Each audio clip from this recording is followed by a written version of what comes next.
মাহৰ দুমাহীৰ দিনা মাঘ বিহু উদযাপন কৰা হয়।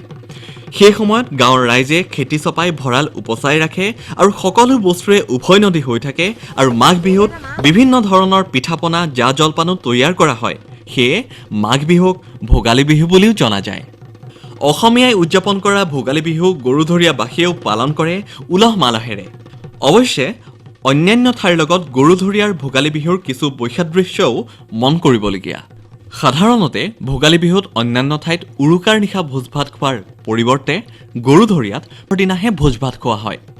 ভোগালী বিহুলৈ 15-20 দিনমান থকাৰ আগতেই গাঁৱৰ ডেকাহঁতে কাষৰীয়া হাবিৰ পৰা খৰি কাটি আনি মেজি বনাবৰ উদ্দেশ্যে পথাৰৰ নিৰ্দিষ্ট ঠাইত পোতায় আৰু সেই ঠাইতে এটি ভেলাঘৰ নিৰ্মাণ কৰা হয়। উৰুকাৰ আগদিনাৰ পৰাই ডেকাহঁতে মেজি বনোৱা আৰম্ভ কৰে। উৰুকাৰ দিনা ঘৰৰ বাৰীত থকা মূল্যৱান গছবোৰ খেৰেৰে ৰছী বনাই বান্ধে। এনে কৰিলে বতাহ ধুমুহাত গছবোৰ নাভাঙে বুলি জনবিশ্বাস আছে।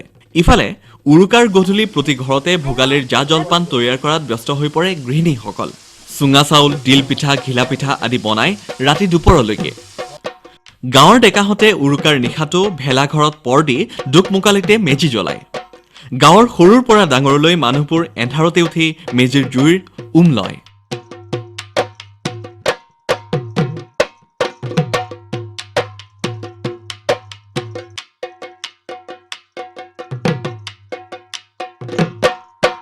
মেজি জ্বলি শেষ হোৱাৰ পাছৰ পৰাই ভোজ ভাত খাবৰ বাবে ৰাইজে যোজা চলায়।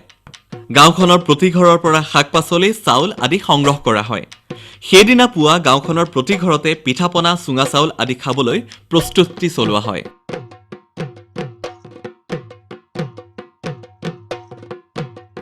গাঁৱৰ মহিলাসকলে পাণ তামোলৰ টোপোলা এটা আৰু মাহ প্ৰসাদৰ খৰাহী একোটা লৈ পথাৰৰ ভেলাঘৰলৈ যায়। সৰুতেই কিছুমান ৰোগত আক্ৰান্ত ল'ৰা-ছোৱালীক গৰখীয়াৰ ওচৰত সামাজিক নীতি অনুসাৰে গতাই বা বিক্ৰী কৰি ৰখা হয়। তেনেবোৰ পৰিয়ালৰ পৰা মাঘৰ বিহুৰ ভোজলৈ এখন হাঁহ বা মাছৰ ভাৰ নিয়াৰ পৰম্পৰা আছে। গাঁৱৰ ৰান্ধনীসকল ভোজ ভাত ৰন্ধাত ব্যস্ত হৈ পৰে। কিছুমানে হাঁহৰ মাংস, কিছুমানে মাছ কাটি আনে। গাভৰুহঁতে শাক পাচলি কাটি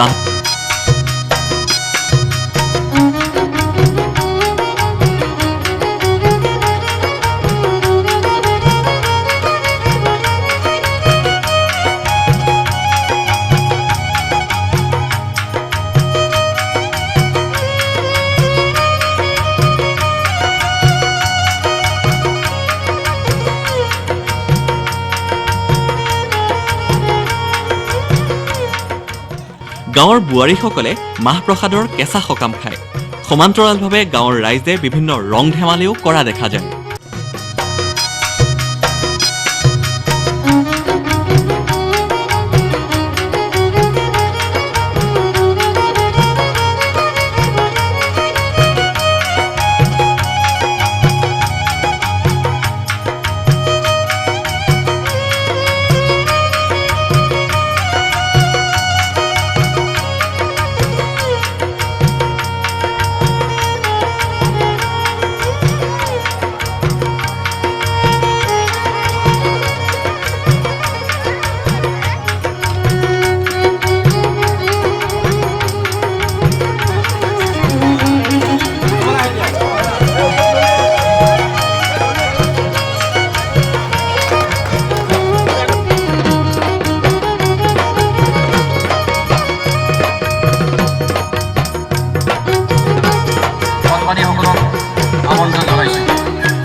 Fourteen, 15, 16, mileage. 9 নহয় 17.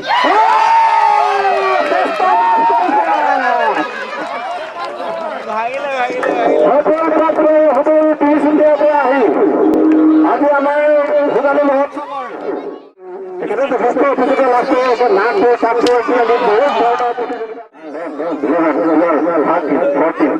বহুত মাৰিলে মাৰিছে আমাৰ একদম ফুলে ফুলে আহি আছে এইগুলো ইংগিত দিছে ফুলে ফুলে আহিছে গামোচাখন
আবেলিলৈ গাঁৱৰ সমূহ ৰাইজ একত্ৰিত হৈ ভোজ ভাত খায়। গৰুধৰীয়াৰ সমূহ ৰাইজ মাঘ বিহুৰ এই দিনটোত একেলগ হৈ এই ভোজ খায়। ঘৰৰ বাহিৰত চাকৰি ব্যৱসায় আদি কৰা সকলেও মাঘ বিহুত ঘৰলৈ আহি এই প্ৰীতিৰ ভোজত অংশ লয়। ইয়াৰ দ্বাৰা গাঁওখনৰ ৰাইজৰ একতাৰ এনাজৰীডাল অধিক কটকটীয়া ৰূপত প্ৰকট হৈ পৰে।